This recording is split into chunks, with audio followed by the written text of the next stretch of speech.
चुलत भावाला शाळेतून घरी घेऊन जात असताना माल ट्रक व दुचाकीची समोरासमोर धडक झाल्याने दुचाकीवरील चुलत बहीण भावाचा मृत्यू झाला आहे। हा अपघात सोनंद ते गळवेवाडी तालुका सांगोला रोडवर शेख वस्तीजवळ सोमवारी तारीख 16 सायंकाळी 4:30च्या सुमारास झाला। पल्लवी चंद्रकांत गळवे वय 18 व गुरुप्रसाद रमेश गळवे वय 13 अशी मृतांची नावे आहेत। शाळेच्या पहिल्या दिवशीच घडलेल्या या घटनेमुळे सर्वजण हळहळ व्यक्त करीत आहेत। गळवेवाडी तालुका सांगोला येथील मृत पल्लवी ही घरातून दुचाकीवरून MH 45-4426 सोनंद येथील शाळेतील चुलत भाऊ गुरुप्रसाद यास पहिल्या दिवशी शाळा सुटल्यानंतर घरी आणण्यासाठी जात होती। शाळेचा पहिलाच दिवस असल्याने शाळा लवकर सुटणार होती। घरात कोणालाही न सांगता पल्लवी मोटरसायकलवरून चुलत भावास आणायला गेली होती। वास्तविक पल्लवीकडे वाहन चालविण्याचा परवाना नव्हता।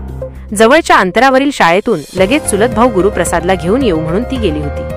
सोनंद ते गळवेवाडी रस्त्यावरील शेख वस्तीपर्यंत दोघेही सुखरूप आले, पण काळ वाट पाहतोय याची कल्पना नसलेली पल्लवीच्या दुचाकीला गळवेवाडीकडून सोनंदकडे भरधाव वेगाने निघालेल्या मालट्रकने KA 11/4084 कट मारला आणि पल्लवी व गुरुप्रसाद दोघेही ट्रकच्या चाकाखाली सापडले। ट्रकने त्या दोघांनाही काही अंतरापर्यंत फरफटत नेले। ट्रक थांबेपर्यंत दोघांचाही जागीच मृत्यू झाला होता।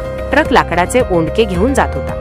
पल्लवी आपल्या चुलत भावाला ज्या रस्त्याने घेऊन येत होती तो गावांतर्गत रस्ता होता। त्या रस्त्याने एकावेळी एकच जड वाहन जाऊ शकते, इतका तो अरुंद आहे। याचा अंदाज न आल्याने पल्लवीच्या दुचाकीची ट्रकला धडक बसली आणि दुचाकी बाजूला पडली, पण पल्लवी व गुरुप्रसाद ट्रकच्या मागच्या चाकाखाली सापडले। दोघांच्याही अंगावरून चाक गेले होते। शाळेच्या पहिल्याच दिवशी झालेल्या या अपघातात दोघे जण ठार झाले। अपघातानंतरचे दृश्य पाहून ट्रक चालक काही मिनिटातच गाडी जागेवर सोडून पळून गेला। पोलीस त्याचा शोध घेत आहेत। सहाय्यक पोलीस निरीक्षक पवन मोरे तपास करीत आहेत।